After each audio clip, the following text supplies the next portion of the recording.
Kalau sistem panen itu ya dua sistem sih kayaknya.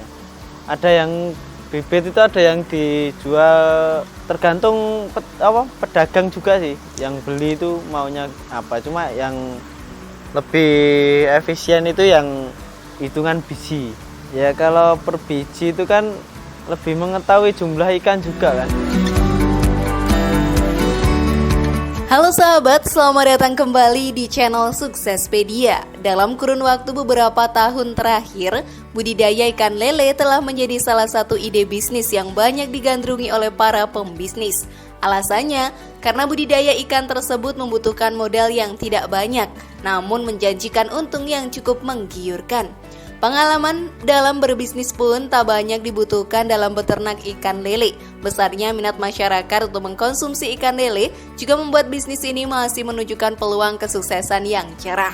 Nah, karena banyak yang meminati usaha pembudidayaan lele, penjualan bibit lele pun naik drastis. Lalu bagaimana sih caranya agar panen bibit ikan lele dapat menghasilkan jutaan rupiah?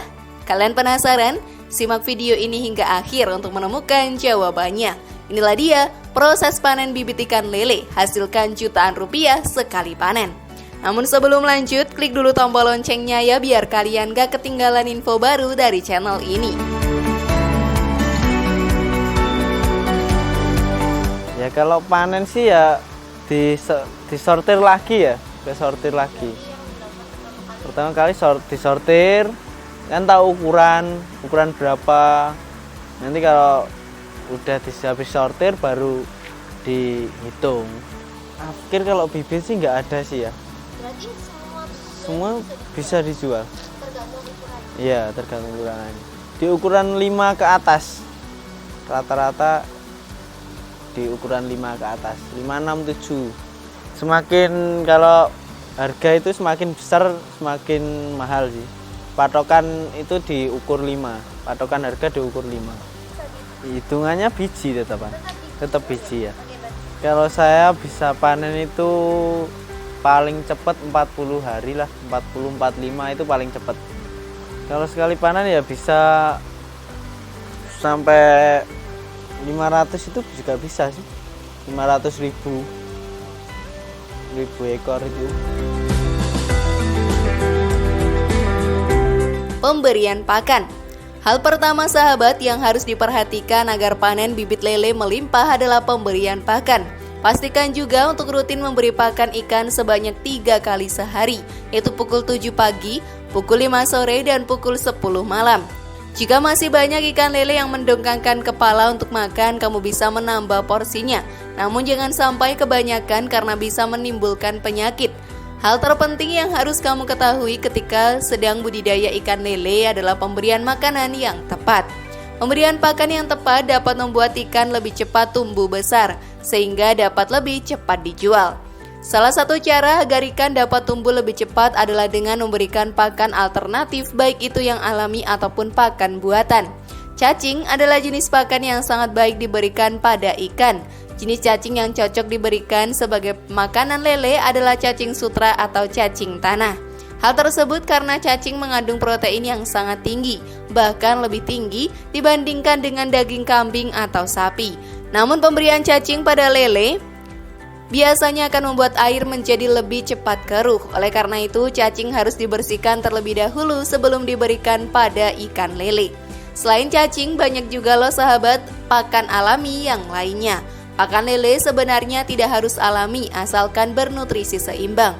Namun penggunaan pakan alami memang bagus karena menekan biaya pakannya juga. Pertama ya yang dilihat airnya dulu. Airnya kadang rusak, keruh gitu. Itu kan membuat bibit-bibit penyakit juga. Pakan juga, bahkan sebelum makan butiran itu lebih baik dikasih air dulu, pakan direndam air, baru dikasih nih, ditunggu beberapa menit lah, baru dikasih makan, biar ngembang pakan. Kalau pengairan ada banyak sih sistem, ada yang tadi yang air hijau, terus agak coklat kemerah-merahan itu bisa dipakai, tapi tanpa tanpa aliran seperti ini. Kontrol air. Yang harus diperhatikan agar panen bibit ikan lele melimpah adalah mempersiapkan kolam yang akan digunakan. Dalam hal ini, kamu bisa menggunakan kolam tanah, kolam semen, maupun kolam buatan yang menggunakan terpal plastik. Usahakan kolam memiliki ukuran yang cukup lebar dan dalam agar tidak cepat mati karena kekurangan oksigen. Untuk air dalam kolam sendiri ada 3 sistem yang bisa digunakan, yaitu sistem air hijau, sistem air coklat, serta sistem air sungai. Untuk sistem air hijau, sahabat, setelah menyiapkan kolam yang telah berisi air, tunggu beberapa hari terlebih dahulu agar lumut pada kolam mulai terbentuk. Baru setelah itu kamu bisa memasukkan bibit ikan lele ke dalamnya. Kegunaan lumut dan fitoplankton ini tidak lain untuk menjaga air tidak cepat keruh. Biasanya perlu menunggu sekitar 3-7 hari agar pembentukan lumut dapat terjadi dengan sempurna dan siap menjadi tempat hidup lele. Selain itu, fitoplankton ini juga dapat menjadi tambahan pakan untuk ikan lele juga loh. Sumber air kolam yang kita gunakan dapat berasal dari berbagai sumber air, salah satunya kita dapat mengambil air dari aliran sungai yang melewati daerah sekitar tempat budidaya. Untuk air sungai memang dari segi jumlah dapat diambil dalam jumlah yang sangat banyak dengan biaya yang relatif murah daripada sumber air yang lain. Namun jika dipompa menggunakan listrik tentu mengeluarkan biaya banyak juga. Tetapi yang jadi masalah adalah apakah kita tahu dari mana asal air sungai tersebut? Karena air sungai saat ini beberapa sudah sangat tercemar. Sumber limbah yang ada pada air sungai dapat berasal dari limbah rumah tangga ataupun dari limbah industri. Selain itu, air sungai sudah punya banyak biota alami, seperti misalnya keong, cacing, dan ikan kecil yang dapat menjadi makanan tambahan untuk lele.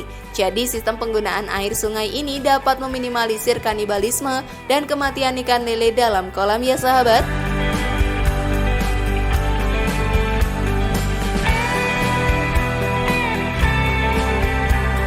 Pencegahan dan penanganan penyakit. Ternak yang satu ini lebih tahan penyakit, namun kamu tetap harus mempertimbangkan hama dan penyakit yang dapat menyerangnya. Pasalnya, penyakit tersebut dapat mempengaruhi produktivitas, nilai jual, sampai dapat menyebabkan kematian bila tidak dilakukan pencegahan sejak dini. Untuk mengatasi permasalahan tersebut, maka dapat dilakukan pencegahan dan pengendalian dalam penyakit ikan lele.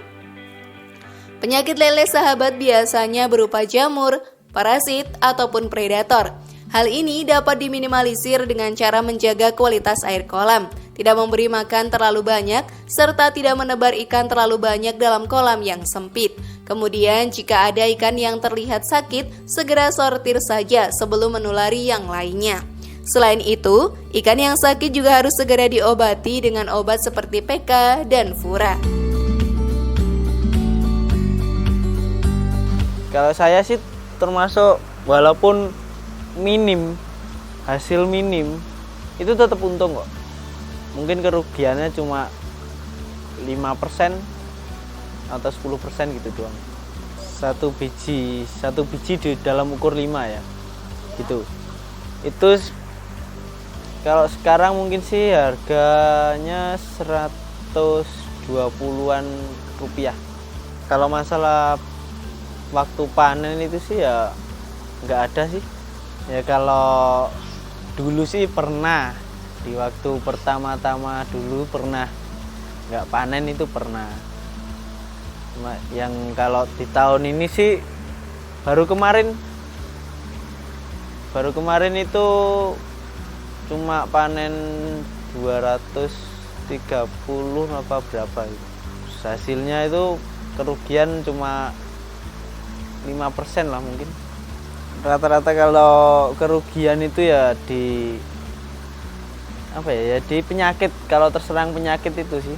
Saya kemarin ya nggak bisa panen itu, panen hasilnya minim itu ya karena terserang penyakit. Pemanenan. Biasanya ikan lele akan siap untuk dipanen ketika sudah dipelihara selama kurang lebih 3-4 bulan. Terlihat dari ciri fisiknya, ikan lele siap panen berukuran 7 hingga 12 cm, karena ukuran itulah yang paling banyak diperjualbelikan di pasaran. Air dalam kolam pun akan menjadi kemerahan saat ikan lele siap untuk dipanen. Jadi saat ikan lele yang dibudidayakan memiliki ciri tersebut, pastikan ya untuk memindahkannya ke tempat khusus dan bersihkan kolam agar bisa dihuni oleh bibit yang baru. Dengan begitu, bisnis pembibitan lele ini dapat berjalan dengan lebih cepat dan efektif. Jika proses panen dilakukan dengan hati-hati, tentu kamu bisa memperoleh keuntungan jutaan rupiah dalam sekali panen. Meskipun harga bibit ikan lele tidak seberapa, tapi bibit ini dijual satuan dan biasanya peternak pembesaran lele akan membeli ribuan ekor dalam sekali pembibitan. Bukankah usaha ini sangat menggiurkan?